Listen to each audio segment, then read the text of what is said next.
À peine 16 jours au mois de février, au moment où en studio à Notre-Dame-du-Nord, nous amassons l'actualité et vous contactons ce bulletin de nouvelles. Jean d'ici, merci de nous avoir, avec de différentes histoires régionales, fourni ces nouvelles. Et bienvenue donc sur TVC9 aux Infos Témis. D'abord, vous observez les boutiques et vous posez sûrement, vous aussi, la question, est-ce que ça se vend le cannabis dans la province?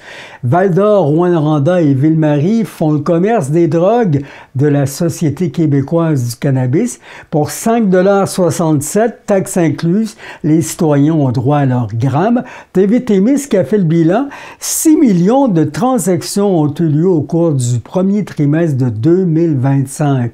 Résultat net, de 40 millions et demi de dollars en hausse de 10 millions si on compare à l'année passée. En volume, près de 48 000 kilos ont été transigés en hausse de 10 000 par rapport à 2024. Des ventes qui génèrent près de 73 millions de dollars en taxes de vente, 52 millions au Québec, 21 millions en territoire fédéral. Des sommes, on nous dit, réinvesties en prévention et en recherche. Et bonne nouvelle, si vous êtes un client, les SQDC qui fermeront dorénavant à 22 heures les samedis, tout ça pour éviter que les revendeurs du crime organisé fassent trop la pièce. Le quart de siècle complété depuis peu dans ce nouveau millénaire, c'est la décennie internationale des langues autochtones qui se poursuit sur la planète. Le Bureau du commissaire aux langues autochtones, le commissariat, annonce le premier sommet mondial des langues autochtones au Canada. ONDE 2025 qui vise à promouvoir, célébrer et protéger ces langues tout en soutenant les peuples autochtones canadiens et du monde entier dans leurs efforts de réappropriation, revitalisation, préservation et renforcement linguistique. ONDE 2025 rassemblera des experts linguistiques, praticiens, défenseurs et alliés venus du Canada et du monde entier. Ce sommet a pour mission d'encourager une réflexion novatrice, de favoriser un dialogue constructif et de proposer des solutions concrètes pour le renforcement des langues autochtones. Maintenant, en politique, le gouvernement du Québec qui lance Agir en complémentarité, c'est sa stratégie pour assurer l'occupation et la vitalité des territoires, dont celui de l'Abitibi, du Témiscamingue, d'ici 2029. Une preuve, selon la CAQ, que Québec souhaite travailler avec les municipalités, elles qui joueraient un rôle primordial pour dynamiser leur territoire et offrir des milieux de vie de qualité à leur communauté. Nous écoutons là-dessus le ministre régional Jean Boulet. Dans le fond, c'est parce que ma collègue aux affaires municipales a annoncé le 4 février dernier la stratégie gouvernementale pour l'occupation et la vitalité du territoire. Et je voulais discuter des priorités qui ont été identifiées pour la région de l'Abitibi-Témiscamingue. Là, fait que, si vous me permettez, je peux peut-être élaborer, là, puis Ben oui, parce que bon, évidemment que toutes les municipalités ils sont présentés et dans le désir que ces municipalités-là dorénavant aient davantage leur mot à dire. C'est le cas? ah, tellement, tellement. C'est pas des priorités qui ont été établies dans des bureaux à Québec ou à Montréal. Elles ont été établies chez nous. D'abord, l'année dernière, il y a eu formation d'un comité directeur qui a fait un diagnostic régional avec les élus puis les partenaires. Et après ça, ils ont consulté tout autour dans la région pour s'assurer de bien identifier les priorités que vous connaissez. Là, il y en a 5 priorités et elles vont être mises en application aussi régionalement, Yvan, parce que on a une conférence administrative régionale chez nous qui est composée de tous les organismes et ministères qui sont sur notre territoire et tout le monde va travailler ensemble, pas en silo.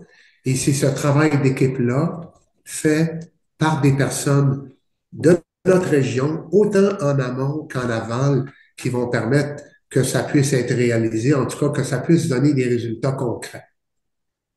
Mhm. Et cependant, ces demandes-là, les Témiscabitiens les amènent au gouvernement depuis plusieurs mois, plusieurs années. Vous êtes au pouvoir et ce que demande le gouvernement, ce que demandent les Témiscabitiens, c'est de pouvoir gérer davantage eux-mêmes ce qui se passe. Par exemple, en santé, là, les gens de la région connaissent, savent quels sont les besoins en santé. Qu'est-ce que la CAQ amène de plus avec ce projet, avec ce document-là? Oui, mise en application avec avec la gang des ministères et des organismes qui sont aussi sur notre territoire. Fait que c'est beaucoup plus à l'inverse, là, tu sais. Au lieu de partir d'en haut et aller vers le bas, on part du bas puis on va vers le haut. Fait que c'est la grande distinction ou nuance que Vous avez quand même de l'ambition, il y a des élections qui s'en viennent. Bon, on se parlera pas de sondage parce que comme tout bon politicien, n'acceptez pas de parler de sondage parce que parce que c'est pas ce qui fait la prochaine campagne électorale. Cependant, 2026, c'est les élections et votre document nous amène en 2029. Donc, vous prenez des engagements à long terme. c'est la même dynamique avec le programme québécois des infrastructures, le plan de lutte à la pauvreté, le plan d'action gouvernementale au soutien de l'action communautaire. Il y a beaucoup de mesures, de programmes qui vont au-delà de la date de terminaison d'un mandat. Puis, euh, on fait des lois aussi en ayant en tête que ces lois-là perdurent dans le temps. Évidemment, les lois peuvent être amendées, les mesures peuvent être modifiées, certains programmes peuvent être abolis, mais il faut avoir une vision de l'avenir quand on fait de la politique. Puis pour moi, c'est pas de dire on va faire une réflexion, on va consulter, puis les services sociaux chez nous, ça va se terminer en 2026 parce qu'il va y avoir une campagne électorale. Je pense que le temps est moins un facteur à considérer quand on fait des réflexions, qu'on fait des diagnostics pour aboutir à des plans d'action. Et Monsieur Boulet, bon, il y a, si vous me permettez, une question qui est à Québec actuellement concernant les, la sécurité au niveau autobus, au niveau transport, le petit Nathan qui est décédé, vous le savez. Pourquoi à la CAQ on n'accepte pas d'accueillir cette pétition en ce moment? Je ne sais pas, il va falloir que je vérifie l'évolution de ce dossier-là, Yvon. On m'a pas donné l'information la plus récente sur, mais évidemment, j'avais été informé, j'avais exprimé mes sympathies à la famille du petit Nathan, mais on pourra s'en reparler, Yvon. Là, on me mentionne, ben, il y a un comité consultatif, évidemment, Yvon, puis si c'est une nouvelle opportunité pour moi d'exprimer mes sympathies à la famille du petit Nathan, je le fais. Moi, j'étais de tout cœur avec l'être humain que nous avons perdu. En plus, un jeune homme qui se développait bien. Mais il y a un comité consultatif là, qui est formé de parents et de direction d'école qui a le mandat de conseiller le centre de services scolaires sur la planification, la coordination puis l'organisation du transport des élèves. Donc, ça, c'est un résultat tangible. Ce que vous me dites, c'est que comme responsable de la BTB-Témiscamingue, vous avez l'intention de d'y Ah, jeter de un ce œil. tellement, tellement, parce que ça nous a touché chez nous et ça peut toucher n'importe quel élève, ça peut toucher dans n'importe quelle région. Fait que c'est sûr que ça me préoccupe. Ben, bon succès pour la suite des choses, Monsieur le ministre régional. Au plaisir de vous reparler. C'est bien D'ici là. gentil, bon. Merci beaucoup. Bonne journée, puis à bientôt. À bientôt. La CAQ qui s'est fait pointer du doigt dans les derniers jours alors que la réaction du chef François Legault à Washington ne plaît pas à l'opposition libérale en déclarant qu'il est prêt à faire beaucoup de compromis en foresterie lors de négociations avec les États-Unis. M. Legault abandonnerait carrément les entreprises forestières de l'Abitibi et du Témiscamingue. C'est ce que dénonce le porte-parole de l'opposition officielle en matière de forêt, le libéral André Fortin. Selon lui, la mission du premier ministre aux États-Unis consistait d'abord à aller créer des alliances afin de convaincre Donald Trump de reculer sur ses menaces tarifaires. François Legault se serait encore mis le pied dans la bouche en s'avançant ainsi sur son ouverture à laisser tomber notre secteur forestier. En dénonçant cette maladresse du premier ministre caquiste, M. Fortin, qui est aussi le porte-parole libéral pour notre région, là, souhaite se porter à la défense des travailleurs et des milliers de dollars de retombées économiques de la forêt en Abitibi et au Témiscamingue. Il y a campagne électorale, vous le savez, chez les libéraux provinciaux et l'ancien ministre libéral et maire de Val-d'Or, Pierre Corbeil, a donné son appui à un des prétendants à la chefferie du PLQ, Charles Milliard, l'ex-président de la Fédération des chambres de commerce du Québec, qui en a fait l'annonce chez nous le 13 février dernier. M. Corbeil qui croit que la région a besoin de voix fortes pour défendre ses intérêts. Il est d'avis que M. Milliard est sensible aux défis économiques dans la province. Son expérience professionnelle, son approche pragmatique et son désir d'adapter les politiques aux réalités particulières des régions serait ce qu'il nous faut. Réaction et commentaire justement de M. Charles Milliard. Et pourquoi demander à M. Corbeil d'appuyer votre campagne? Ben parce que M. Corbeil a une expérience dans plusieurs secteurs qui sont au cœur de ma campagne, c'est-à-dire les ressources naturelles, l'agriculture, les affaires autochtones, puis en plus avec une expérience dans le milieu municipal.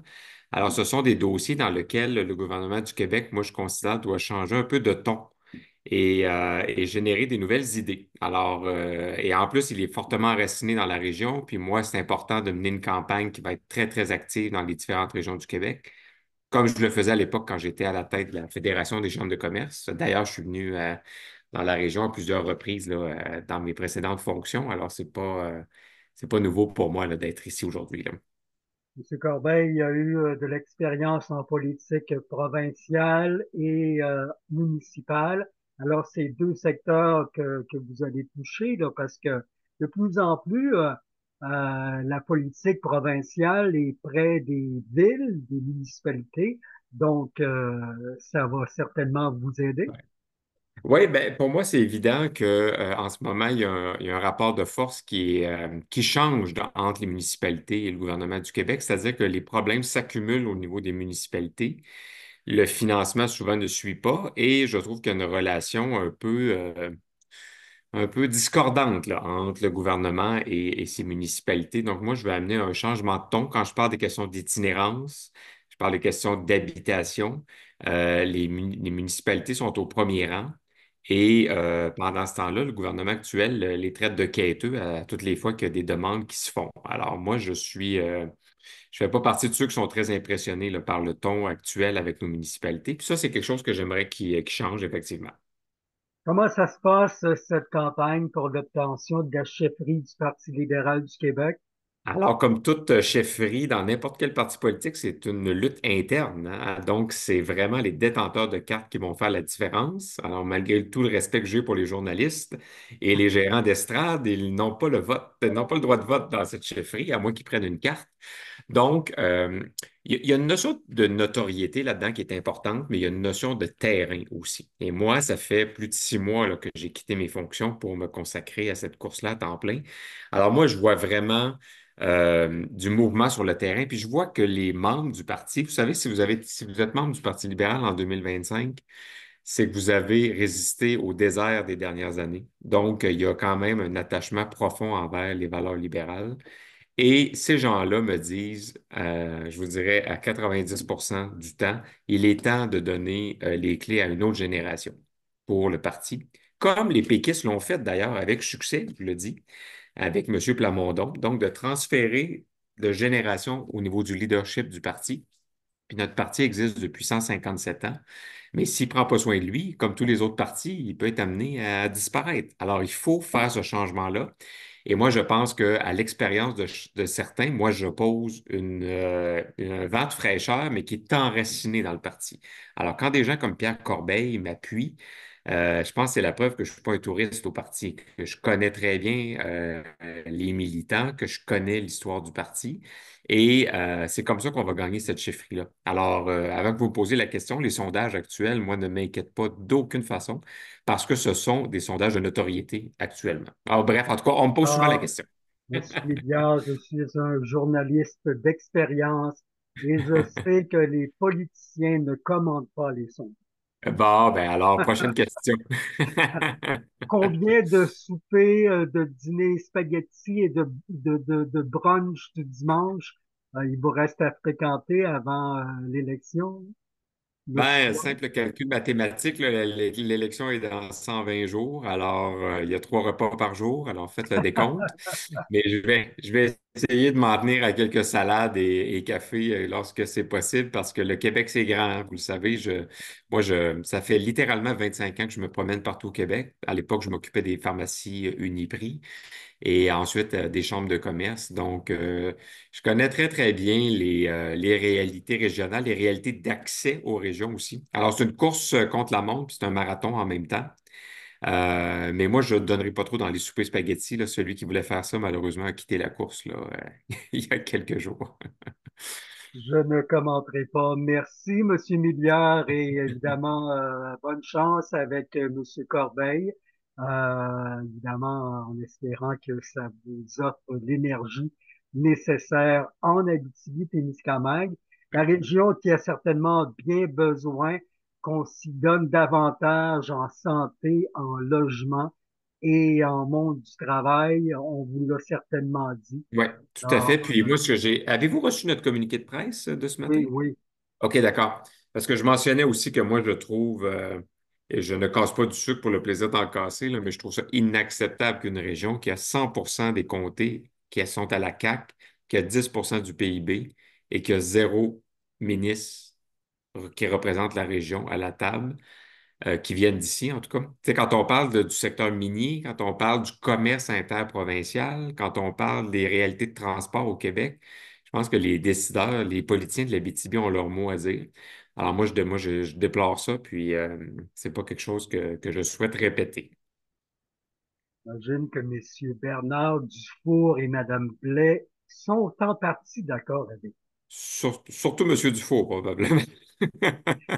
Merci, que, monsieur que je connais Milliard. bien et qui est très sympathique par ailleurs. Tout à fait. Et c'est un bon ami de monsieur, votre Oui, oui, nouvel M. Corbeil. de monsieur Corbeil. Oui. Ben oui. Au-delà des lignes de parti, il y a des amitiés, là, sont encore plus dans des régions là, où les gens Ah, se mais connaissent et se ils fréquentent. ont fréquenté le même parti pendant plusieurs années. Exact. Monsieur Milliard, je vous remercie et bonne Portez-vous fin de bien. campagne à vous. À la prochaine. Au Bye bye. revoir. C'est dans quelques jours, soit le samedi 15 mars, qu'aura lieu dès 10 heures le matin à la salle Northfield de l'immeuble Thémabex à Rouyn-Noranda, l'Assemblée générale et le congrès d'orientation de la circonscription de Rouyn-Noranda-Témiscamingue du Parti québécois. Selon la formation politique, c'est le moment important tant pour le parti que les conseils exécutifs. Le travail de la commission politique du PQ permet de soumettre aux membres de nombreuses propositions devant répondre aux besoins de la région. Ce sera aussi l'occasion de la bonifier et de l'améliorer. C'est ce que souligne le président exécutif sortant de Rouyn-Noranda-Témiscamingue, Jean-François Vachon. Le Parti québécois qui a récemment demandé à la coalition Avenir Québec de s'engager à l'agrandissement de salles d'urgence à Amos, des soins intensifs et du bloc opératoire avant la fin du présent mandat.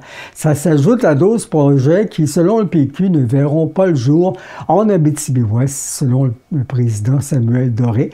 On invite toutes les personnes qui souhaitent s'impliquer à contribuer à discuter des propositions, à assister à l'Assemblée générale et au congrès d'orientation de leurs circonscriptions respectives, selon ce que fait valoir le président de Rouyn-Noranda-Témiscamingue du PQ, Jean-François Vachon.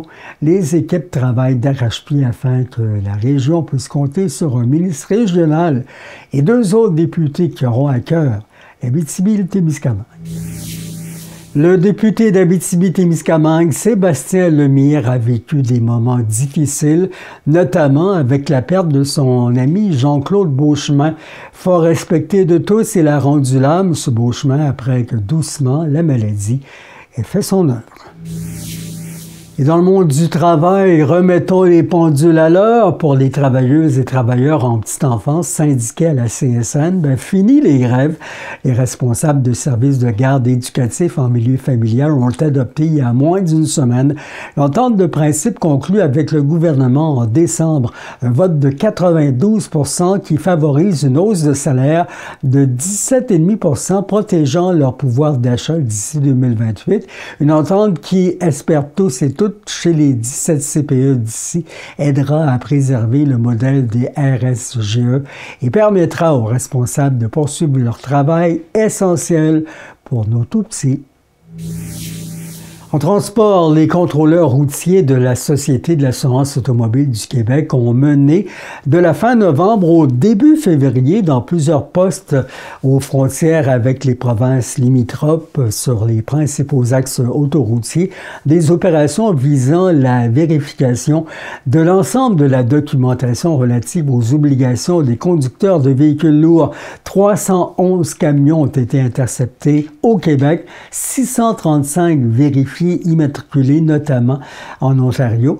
Des 380 infractions soulevées au total, 175 concernaient des surcharges et 110 les heures de repos.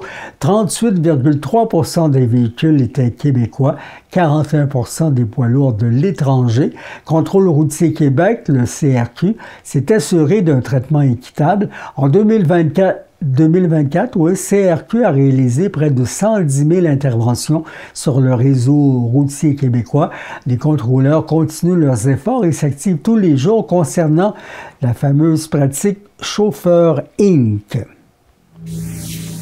Et bonne nouvelle dans le monde des affaires témiscamiens, même villemariens, alors que TV Témis apprend que la microbrasserie Barbe-Brou de Nidlec va retrouver ses clients consommateurs en magasin, et ce possiblement avant la prochaine fête nationale. Les propriétaires Carole Marcoux et Éric Lepage, des fermiers, emménageraient dans les anciens locaux du légendaire dépanneur Le KGB à Ville-Marie, et ce, incessamment. Une transaction serait sur le point d'aboutir. Puis une bonne nouvelle ne venant pas seule dans le secteur commercial, l'ancien restaurant qui a vu naître Barbe-Brou, le Simonac, on s'en souvient, devenant ensuite l'Audacieux, repart bientôt sous une nouvelle identité. Un autre couple d'agriculteurs, Sylvain Barry et Linda Cloître, sont au même endroit, les nouveaux propriétaires du restaurant L'Indomptable. Le meilleur des succès à tous ces persévérants du monde des affaires. Dans le monde du sport, on y est déjà, les adeptes du judo, vous le connaissez, et lui, il pratique ce sport depuis qu'il a 8 ans. Olivier Brisson n'a depuis jamais décroché des arts martiaux. Solide combattant, il espère devenir champion du monde dans l'octogone, persuadé maintenant à 23 ans que la discipline l'a gardé sur le droit chemin. Il enseigne et partage maintenant ses techniques de combat aux jeunes ados et jeunes adultes, tant au Témiscamingue que dans le nord-est ontarien. Comme lui, il et elle bénéficient du défoulement, mais dans la discipline. Il doit se battre le 22 mars à Québec face à Jesse McVoy. On l'a rencontré à son travail à la Maison des jeunes de Témiscamingue. Olivier Brisson, est-ce que je dois te présenter comme un combattant ou comme un gars qui va amener d'autres jeunes à devenir des combattants? Tu peux dire les deux. Moi, j'adore. Moi, je compétitionne encore. Puis tout de suite, je suis en arrêt à cause de mon genou. J'ai une blessure. Mais c'est ça qui m'a inspiré pas mal à apporter mon sport aux autres. puis m'impliquer dans la maison des jeunes, m'impliquer avec l'école, juste vouloir aider les jeunes en général, pas juste avec mes arts martiaux. So, tu peux m'appeler un combattant, oui, mais aussi un entraîneur, puis un intervenant. Et les gens vont te voir de plus en plus à travers la région du Témiscamingue, puis peut-être même de l'Abitibi, parce que tu vas enseigner les arts martiaux. Là. On t'a vu partout, là, tu t'es annoncé partout, donc tu as l'intention d'enseigner cet art-là. Oui. Oui, j'ai commencé à faire des cours déjà. Je travaille avec l'école Gilbert-Héberge à Témiscamingue. Je suis aussi en train de travailler avec le Carrefour Jeunesse Emploi pour donner des cours aux jeunes gratuits. Les jeunes qui n'ont pas les fonds pour se payer les cours, on est en train de travailler tout ensemble pour essayer de les donner la bonne base d'un cours, puis aussi aller rechercher les jeunes qui ont un petit peu de misère avec leur comportement, la misère avec leur estime en soi. Moi, j'ai déjà commencé à faire mes cours. Il y a un gym de Jiu-Jitsu ici. Ça, c'est comme du judo. C'est une variation de judo. Ça, c'est le coach qui m'a entraîné au début. Je faisais du judo. Moi, j'ai commencé à 8 ans. Et après ça, en 2020, j'ai parti à Timmins dans un gym professionnel pour apprendre les autres arts martiaux. Mais là, tout de suite, il me prête son studio pour faire des cours privés en attendant que je commence ma business comme il faut. Parce que là, tu m'amènes dans le chemin, 8 ans. Actuellement, en 2025, il enseigne à des jeunes qui ont plus de difficultés, qui ont besoin de cette aide-là. Parce que c'est ton cheminement à toi, ça, de ta jeunesse à aujourd'hui. Il y a des gens qui t'ont aidé et c'est grâce à cette aide-là que tu es devenu ce que tu es. Oui, 100%. Moi, quand j'étais jeune, j'avais de la misère à vraiment contrôler mes émotions. J'avais de la misère aussi avec mon estime en soi. Et les arts martiaux, tant que mes parents m'ont mis dedans, premièrement, mes parents n'avaient pas les fonds pour me mettre dans du hockey ou dans d'autres sports. Et même le judo, c'est pas trop cher, mais la ville a aidé à payer pour mes cours. Et ça m'a entraîné à faire... Là, le premier cours que j'ai fait, tout de suite, j'ai su que c'était le sport que je voulais faire pour le reste de ma vie. Tout de suite, il y a une lumière qui s'est allumée dans ma tête, puis je me suis dit, je veux me rendre professionnellement dans un sport, puis je veux être un champion du monde dans n'importe quel art martiaux, mais ça va être un art martiaux. Mais c'était le judo que ça a commencé avec. Mm-hmm. Ouais. Et déjà, tu as performé au départ, là, à ton jeune âge? Oui, à 9 ans, j'ai eu ma première compétition de judo. C'était à Ville-Marie, c'était dans les Jeux du Québec. J'ai gagné une médaille d'or, et tout de suite, ça m'a motivé à continuer ce sport-là. Ça a continué. J'ai fait toutes les compétitions de judo depuis que j'avais 9 ans jusqu'à... On a changé en jiu-jitsu. J'avais 16 ans. On a changé dans un autre art martial qui est similaire. Mais j'ai compétitionné environ 6 fois par année, toutes ces années-là. Et là, je continue à compétitionner aussi. Parce que tu avais le choix, tu aurais pu prendre un chemin différent, un chemin que d'autres adolescents prennent, ouais. Mais toi, ça t'a gardé? Oui, mais je l'ai même pris, ce chemin-là, un peu. Quand j'étais un ado, j'avais mes amis aussi qui... Le monde que tu te tiens avec, souvent, ça te motive à faire les choses que la gang a fait. Mm-hmm. J'ai eu des amis qui sont encore des bons amis, puis ils ont maturé aux autres aussi aujourd'hui, mais j'ai pris la voie là, puis je l'ai réalisé pas mal vite que c'est pas là que je veux être, puis que j'ai un futur à faire dans le sport que j'ai fait depuis que j'étais jeune. Puis après ça, comme j'ai dit, il y a une lumière qui a allumé dans ma tête. Puis en 2020, c'est là que j'ai parti à Timmins. C'était dans le temps de la pandémie. Mais là, j'ai commencé à faire les connexions avec le monde au gym. On s'entraînait un peu. Là, ça a fermé pendant 1 an. Je me gardais en forme pareil. Puis là, quand ça a recommencé en 2021, j'ai foncé à fond. Puis c'était à chaque jour que je m'entraînais. Moi, je m'entraînais environ 5 à 6 heures par jour dans la journée. Mm-hmm. Puis le soir, j'avais juste une journée que je faisais rien. Ben, je faisais rien. C'était le dimanche, il n'y avait pas de classe. Mais moi, j'allais courir pareil, je m'entraînais pareil. J'avais jamais de break. J'avais un emploi. Je faisais le ménage dans des banques le soir parce que je pouvais aller à n'importe quelle heure que je voulais. So, j'étais un athlète à temps plein là-bas. Puis j'ai redéménagé ici à fin août. Puis je suis retourné avec ma conjointe. Et on est en train de faire ça encore. On construit un gym ensemble, elle m'aide à faire les cours, elle me motive à compétitionner encore. Là, j'entraîne d'autres mondes à pogner à prendre la voie que moi j'ai pris. Mais aussi, mon rêve de devenir un champion, c'est encore là et c'est engravé en moi, vraiment cru.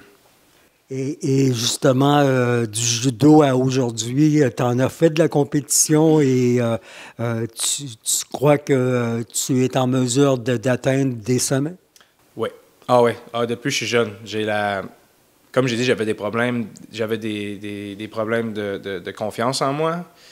Puis ça arrive encore. Ça arrive comme tout le monde. On est humain encore. Je suis pas un super-héros. Je suis une personne normale comme les autres. J'ai des sentiments aussi. J'ai des moments, je me prépare pour un combat. Aussi, des fois, tu as moins de confiance. Mais il faut tout le temps que tu gardes ta confiance au max. Il faut tout le temps que tu te le dis avec les mots. Puis là, après ça, tu vas le croire. Ben moi, j'ai tout le temps cru. J'ai tout le temps su que j'étais pour être champion du monde. Puis c'est juste à un temps. En anglais, c'est juste un matter of time que je me rends là. Parce que tu penses y arriver bientôt. Tu as fait des compétitions il y a quelque temps où tu as performé vraiment. Donc, c'est ce qui te fait dire que tu vas y arriver? Oui. Moi, tant que j'ai déménagé en 2020, on m'a expliqué un peu l'histoire. Tant que j'ai déménagé là-bas, je ne savais pas du kickboxing. Je ne savais pas d'aucun autre art qui était avec des coups. Et je me suis vraiment concentré à juste apprendre ces sports-là. Parce que moi, c'était juste du judo. C'était juste du... Puis là, moi, je voulais transitionner ça en MMA, en martiaux mix, les combats de cage. Puis tant que j'ai déménagé là-bas, mon premier combat que j'ai fait, c'était en 2021, à la fin 2021. C'était mon premier combat d'MMA. J'ai gagné en 22 secondes. Je l'ai apporté à terre, puis après ça, on l'a fini là. Puis depuis ce jour-là aussi, ça fait juste toujours augmenter l'étincelle que j'ai dans moi. J'ai compétitionné. Après ça, j'ai pris un petit temps. J'ai compétitionné 6 mois après ça. J'ai pris un combat de jiu-jitsu. J'ai gagné aussi. J'ai fait environ, depuis que j'étais à ce gym-là, j'ai dû avoir fait une vingtaine de combats, de matchs, puis j'en ai perdu 3 sur une vingtaine. Donc, il y a un entraîneur quelque part qui voit quelque chose de bon? Oui. Mon entraîneur, il est vraiment bon parce qu'il nous motive beaucoup. Mais il y a aussi quelqu'un aussi qui va... Il est pas mal dur à plaire. So, il nous fait vraiment travailler fort. Mais tant qu'il te félicite, tu le prends parce qu'il le fait pas souvent. Moi, il y a 2 personnes. Il y a vraiment un roulement de personnes qui se passe à ce gym-là. Il y a des professionnels là. Il y a du monde qui sont là, ça fait des années. Mon coach, il m'a dit personnellement, il a dit, tu continues de même. Il dit, moi, j'ai jamais dit à personne d'autre à part toi. Puis c'est une autre fille qui était de mon âge aussi, qu'elle est super bonne. Il a dit, vous allez être des champions du monde. Il dit, c'est juste un à attendre le temps, mais vous êtes dans la bonne voie. C'est ça qu'il nous a dit. Et le fait de devoir enseigner cet art-là à d'autres jeunes dans la région ici, toi, ça te motive et ça te donne de l'exercice, de l'entraînement pour t'amener là où tu veux aller? Oui, j'ai remarqué ça. Quelqu'un me le disait tout le temps, que tu apprends mieux tant que tu le donnes à quelqu'un d'autre. Puis j'ai vraiment remarqué ça parce que mon habileté a augmenté parce que j'ai pris du temps de repos pendant un bout parce que mon ligament croisé intérieur il est déchiré. C'est arrivé dans une de mes compétitions en juin l'année passée et j'ai remarqué que j'avais peur de perdre mon habileté de mon sport. Mais en donnant des cours, c'est vraiment, je trouve que j'apprends mieux parce que là, je fais plus de recherches. J'écris des notes. Je suis tout le temps en train de regarder pour des choses nouvelles à montrer à mes étudiants. Puis je suis tout le temps en train de retourner sur les mêmes bases. Ça, je remarque que c'est la meilleure manière d'apprendre, c'est de le montrer à quelqu'un d'autre aussi. So, c'est vraiment, vraiment une bonne chose pour moi, ça. Tu es à combien de distance d'atteindre tes objectifs? Moi, je dis que je suis vraiment proche. J'ai eu un petit bâton dans les roues parce que veux pas, si tu déménages d'une place où c'est que tu as un gym professionnel là, puis tu as tout ce que tu as besoin là, ça vient un petit peu plus dur à faire. Là, moi, il y a North Bay qui est 45 minutes de Témiscamingue. J'ai des amis là qui sont des combattants professionnels qui m'aident. Mais il faut que je monte à Timmins. Timmins, c'est 4 heures d'ici à Témiscamingue. Il faut que je monte les fins de semaine. Mais ça va se faire. Puis moi, je dis, une couple d'années. Là, m'avoir quasiment 1 an de repos parce que mon opération, ça va venir dans le prochain mois ou le mois après. Puis ça, c'est un bon 8 mois de repos. Mais tous les combattants, dans des sports, le hockey, n'importe quoi, il y a tout le temps eu des blessures. Mais ça n'a pas empêché les joueurs, les athlètes à revenir plus fort, puis autant motivés. Moi, c'est pas ça qui me met à terre. Moi, je sais que c'est juste... Je suis patient aussi. Je sais que ça va venir très bientôt. Et les gens vont entendre parler de toi. On te voit sur les réseaux sociaux et dans les classes primaires, secondaires. Tu seras là pour partager ce que tu sais dans les arts martiaux. Oui. Moi, mon but, c'est de m'impliquer le plus possible dans la communauté. Pas juste les montrer les arts martiaux, mais les montrer les leçons de vie que j'ai appris avec les arts martiaux. C'est pour ça que je me suis impliqué dans des emplois comme que j'ai aussi à la Maison des jeunes. Je suis capable de parler aux jeunes. Puis oui, essayer de les faire aller vers mon sport, puis le montrer surtout aux jeunes qui ont un petit peu des troubles de contrôle, d'émotion, que ça les aide. Mais aussi, ça m'aide beaucoup à voir les jeunes grandir puis à être impliqué dans la communauté des jeunes. C'est quelque chose, c'est le plus gros cadeau que je me suis fait donner, c'est d'être capable d'écouter un enfant, un jeune, un ado, d'être là puis les aider de n'importe quelle manière. Ça l'aide à faire des choix? Oui.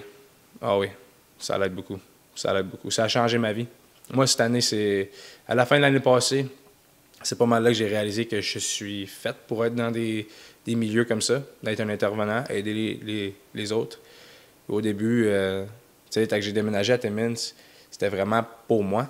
C'était pour me rendre dans mon sport. C'était pas pour aider personne. C'était moi, puis c'est tout. Maintenant que j'ai revenu ici, dans ma ville native, parce que moi, j'étais un gars de bois. J'adore le bois. J'adore être proche de ma famille. Et tant que j'ai revenu ici, mes valeurs, ils ont toutes revenu. Et je suis les pas de mon grand-père. Parce que mon grand-père, c'est lui qui a fondé la maison, le groupe Image. Ça s'appelle la maison Gérard Brisson avant. Et lui, il m'a motivé pas mal à suivre ses pas.